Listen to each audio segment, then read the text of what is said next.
January 15th, 2024. It's been 3 months since Sarah died. 3 months of drifting aimlessly, haunted by her absence. She was the only light in this city, the only person who made life feel bearable.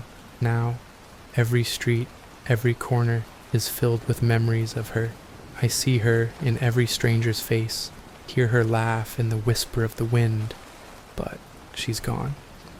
They say grief fades with time, but that's a lie. The wound feels fresh, raw, as if it just happened. If I could do anything to bring her back, I would. I'd cross any line, make any sacrifice. There's no life left for me without her. February 8th, 2024. Today, I received an invitation from the university to join an excavation team in Egypt. They've unearthed an ancient tomb in a remote part of the desert, buried beneath the sands for who knows how long. It's supposed to be an unprecedented find, something that hasn't been touched or looted, sealed away for millennia. I would usually jump at a chance like this. It's what I spent years training for, what I built my life around. Recovering and preserving lost relics, uncovering pieces of forgotten history. But everything's different now. None of it feels as important. It's as if that part of me, my passion for discovery, died with Sarah. Since her death, I've been going through the motions, doing the work without feeling anything. All I see are reminders of her, memories that haunt every street, every piece of stone and pottery that I once loved. Maybe this trip is what I need, a chance to escape, to get away from this city and the emptiness of my life here. The desert feels far enough, remote enough, that perhaps I might finally breathe without her memory clinging to every corner. April 10th, 2024. After nearly 2 months of preparation and travel, starting all the way back on February 10th, we finally arrived at the entrance of the tomb. Days of trekking through the desert, watching endless stretches of sand and sky, have brought us here. The locals won't come near the site, muttering in their language about curses and an ancient people long before anything recorded in history. They speak of them as if they were something otherworldly, something better left buried. I suppose people have always been drawn to the mystical, to stories that make the unfamiliar seem dangerous. I'm not one for superstition. I think most of the team feels the same way, but there's an undeniable feeling here, an atmosphere, thick and heavy, that settles on you the moment you step near the entrance.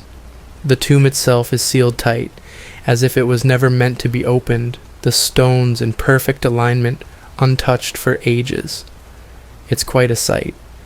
We're setting up camp outside, then tomorrow we begin our excavation.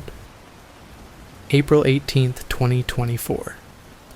Today, we reached the innermost chamber, where we found it. A strange, metallic orb, round and polished, with intricate patterns that seem to move if you look at them too long. I touched it, and an overwhelming energy surged through me. It felt alive, like it was watching me. The others felt it too.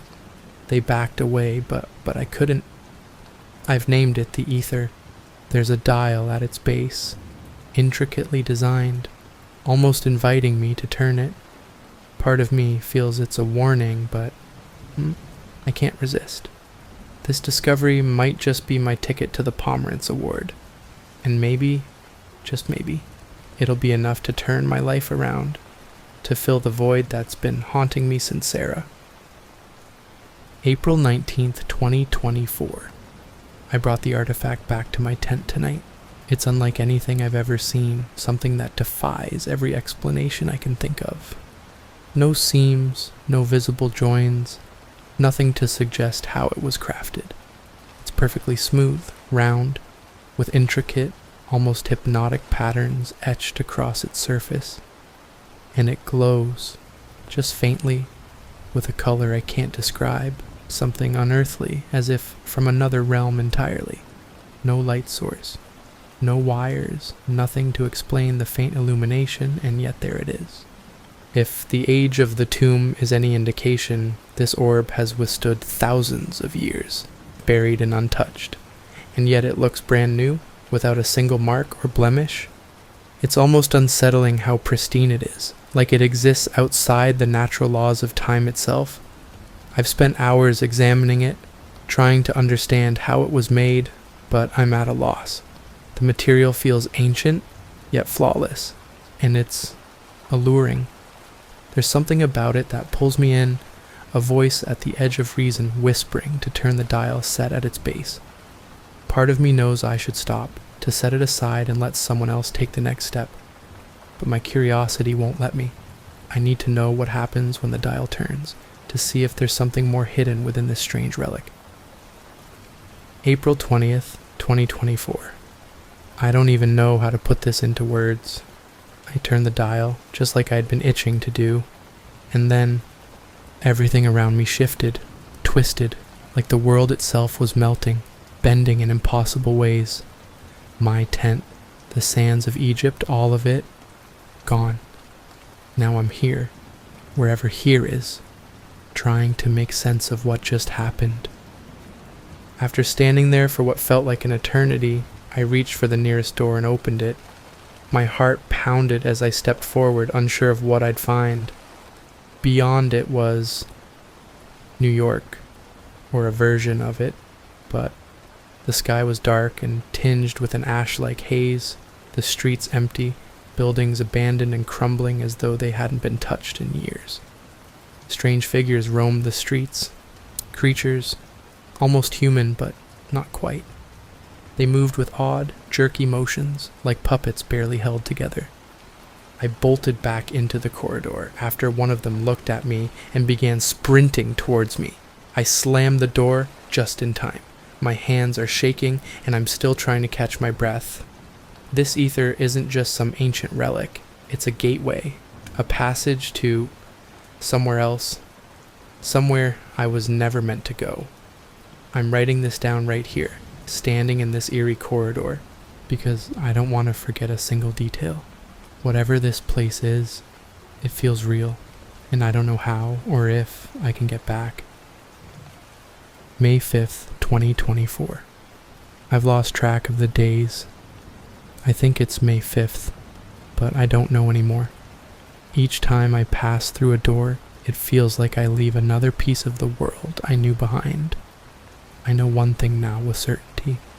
Each of these doors leads to another reality, another Earth.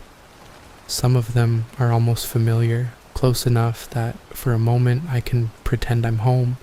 But then I notice the subtle differences. The architecture is slightly off, or the cars look just a bit different, or people use phrases I've never heard. It's like each world is ours, nudged off course by small changes that have reshaped everything. I've been able to find a few versions of Earth that feel similar enough to my own that I can grab food, something to keep me going. I take what I can, rationing out scraps to last me through the nights I spend sleeping in the corridor. Each night, I lie on the cold floor, surrounded by a silence that's deafening. But most of these worlds, they're fractured, broken. I've seen cities locked in endless ice, as if the sun disappeared, and others where the earth is cracked and barren, everything scorched.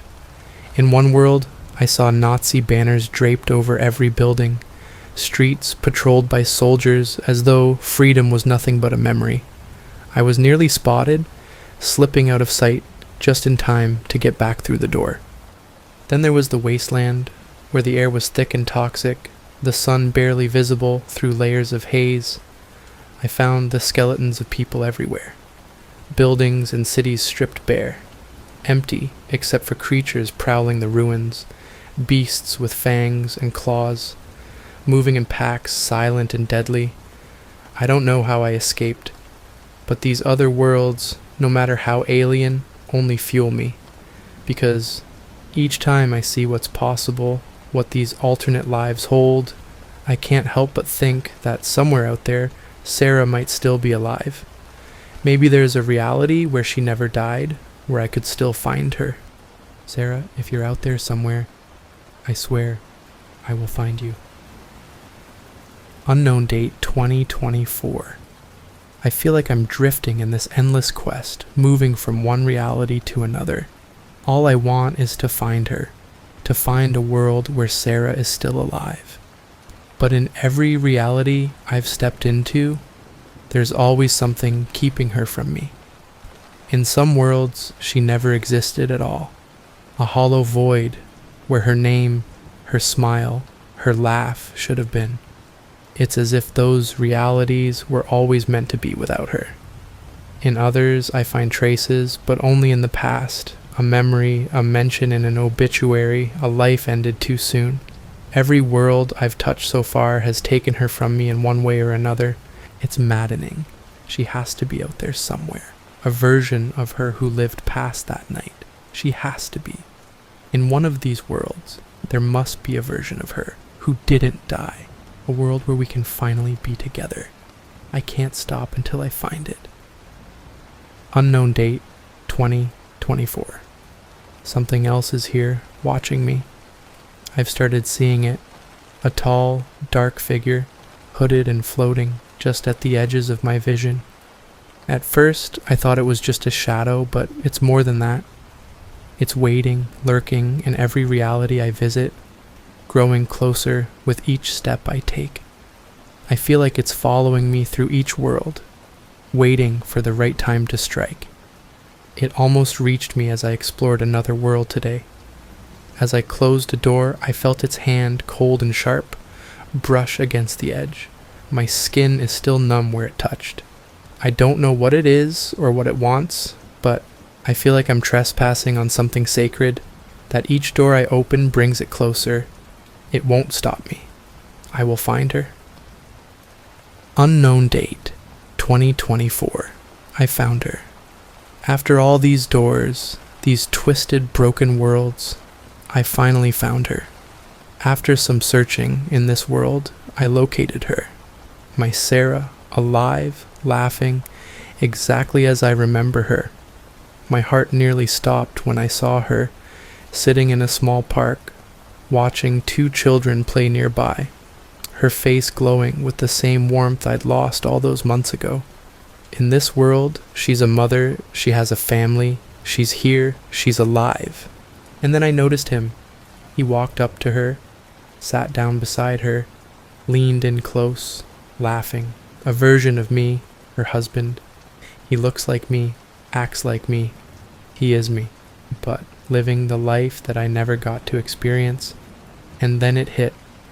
Those children, they're ours. I watched them from a distance, torn between joy and something darker, unable to pull myself away from the life that should have been mine.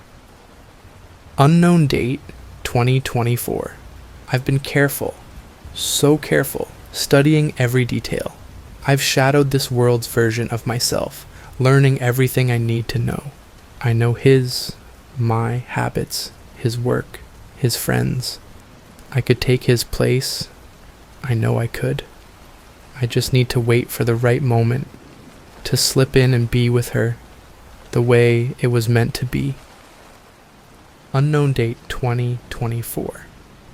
Tonight, I finally spoke to her. I've been planning this for days, watching, waiting for the right moment. The other me, the doctor in this world, works nights, which leaves me the perfect window to see her, to speak with her before I take his place. The house was quiet, filled with that familiar warmth I'd almost forgotten. I watched her from the doorway as she moved through the kitchen, brushing a strand of hair from her face. When she saw me, she looked up with that gentle smile, the one I thought I'd lost forever. She embraced me without hesitation, and for a moment, I let myself fall into her arms, feeling that same steady heartbeat against mine. I told her I'd come home early just to see her. It was a flimsy excuse, but she believed me, or wanted to. She reached up, touching my face with a softness that almost undid me. I could barely pull myself away, but I did, telling her I had to get back to work. I left her there, watching me from the doorway, her silhouette framed in the light like it always used to be. I just needed to see her, to speak to her once before taking the next step. Soon I'll return. Unknown date 2024. It's done. I couldn't bring myself to kill him. Instead, I dragged him to that abandoned house I found when I first arrived in this world. It's miles from town, hidden in overgrown woods where no one will ever find him.